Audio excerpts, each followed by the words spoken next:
Hello and a warm welcome back to the channel, and here we are up in the train room looking at the main Super 4 layout. Now I am battling the weather conditions a bit today.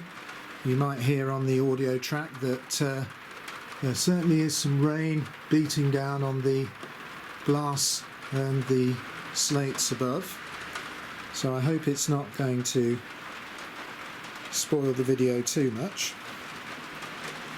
Here we are in Christmas week, so I'd really like to take this opportunity to thank all viewers, channel subscribers and anyone else who sees these videos, or this one, a very safe and happy Christmas. It's a Christmas like I've never lived through before, and I'm sure that many of you, if not all of you, are facing the challenges that this year has placed upon us at Christmas time. So let's hope that by the time we get to Christmas 2021 we can look back on this one as a sort of blip and just one to remember.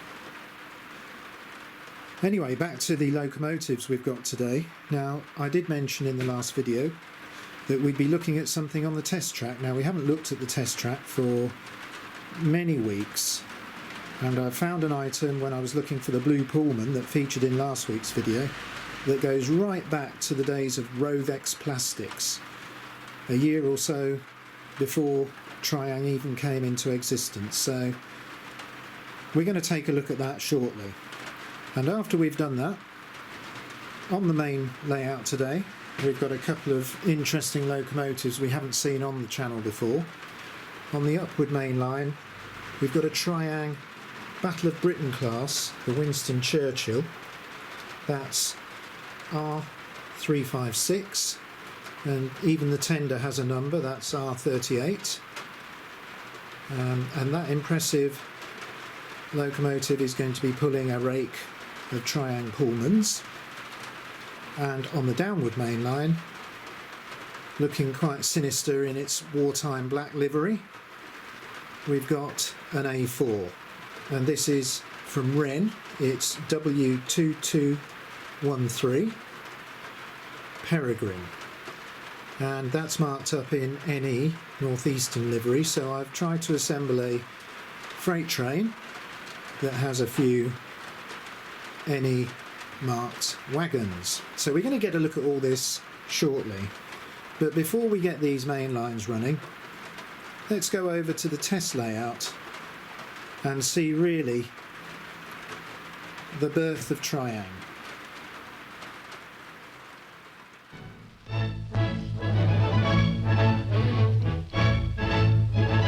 Historic Westminster Abbey in London, scene of colourful pomp and ceremony of empire. A bright spot in the year came with the coronation of Queen Elizabeth II. The hopes and hearts of England and the Commonwealth went out to a young queen and to her husband, Duke Philip of Edinburgh, seeing in a second Elizabeth a revival of the glories and prestige that were England's in the days of the first Elizabethan era.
Welcome back to the test track. It's some time since we've been here, and as you might have seen from the little intro, we've got a little bit of ancient Tri-ang history here. Well, in fact, this locomotive is Rovex plastics. It's 1951, before Tri-ang came into being.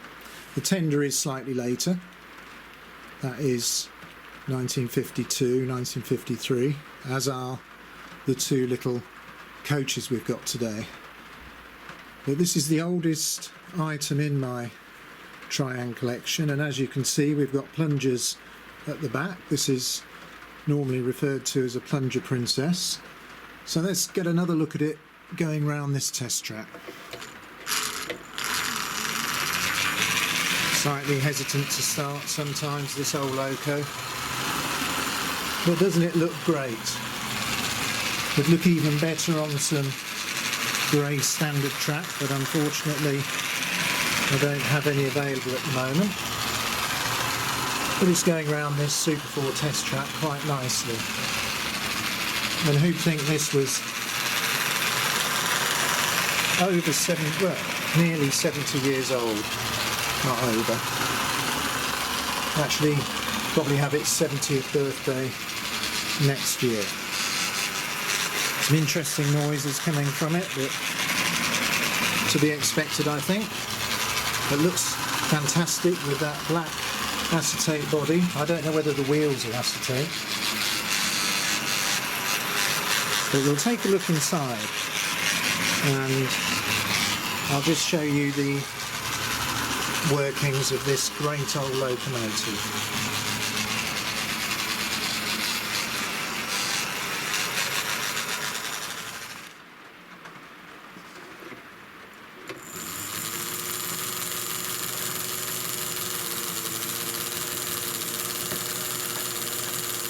Well, the rain's still pouring down outside, but I thought I'd give you a look at the old Rovex Princess chassis with the body off.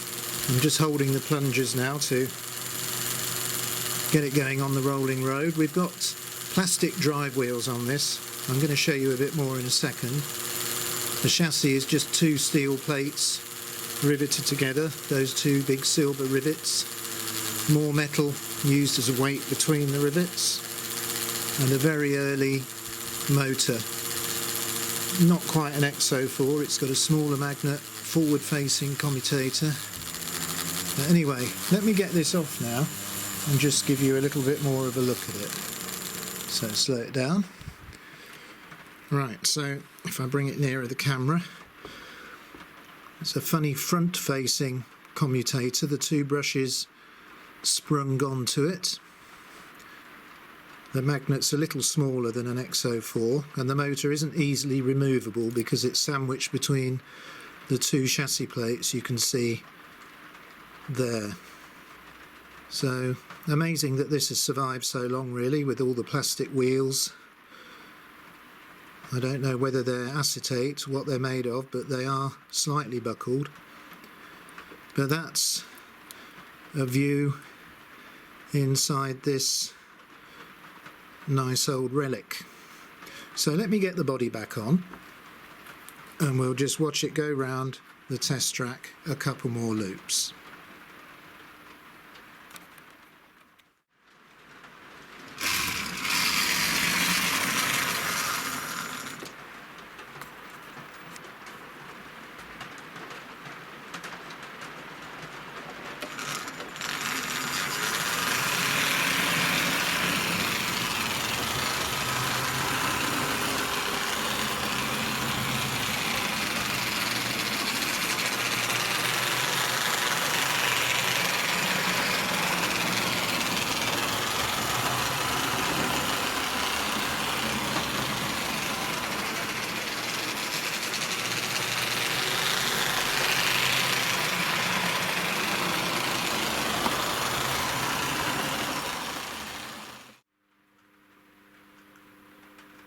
Okay, well here we are back at the main layout and the main lines. I hope you enjoyed that little look back at the Plunger Princess there, to the days of Rovex plastics. Must have been great to wake up on Christmas morning back in the early 1950s and find something like that waiting to be run. So we're looking at the Wrenn W2213 Peregrine. And I think it's time to get it moving with its heavy freight load today. Great colour scheme, this wartime black. with the shadowed NE on the tender. Quite a few wagons, Hornby-Dublo, Tri-ang and Wrenn. So a real mixed bag. And I hope we don't have any unscheduled uncouplings, because there's definitely one Tri-ang wagon there with the old Mark II couplings, I believe. But anyway, the A4 is now getting going quite nicely round the back of the layout. So let's get the Winston Churchill on the move. Just pulling out of the station there. I wonder how many of these excellent Battle of Britain class models Tri-ang made over the years. It's a long running model, this. Minimal valve gear on this, because in its unrebuilt state this would be using Bulliard's chain driven valve gear arrangement, oil bath, within the bowels of the locomotive. So when you look at the linkages, you will see just a linkage to the main cylinder piston on this model.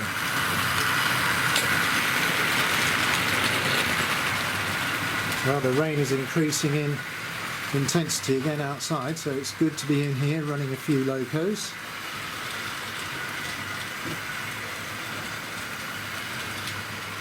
I was thinking back that it's only just over 8 months since I decided to start running a few locos again,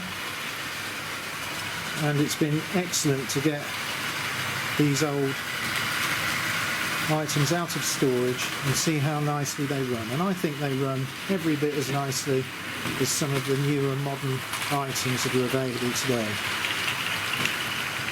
It's nice to see that the engineering from the 50s, 60s and 70s still holds up. But as I say in other videos, some of the modern locos, excellent super detail on those, and the fun possibilities of what you can do with the digital technology. It's all railway modelling, isn't it? Whether you're like me and you like the older DC running, or you're involved in the newer digital technology. I enjoy seeing it all.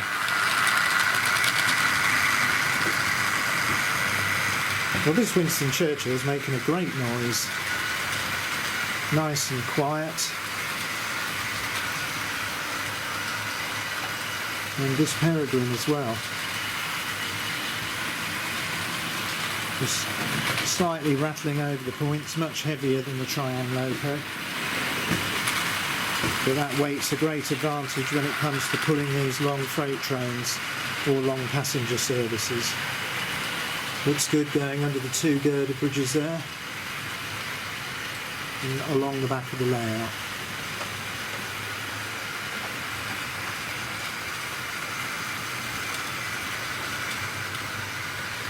Well, I think as these two locos make their way round, we've come to the end of our video for this Christmas week.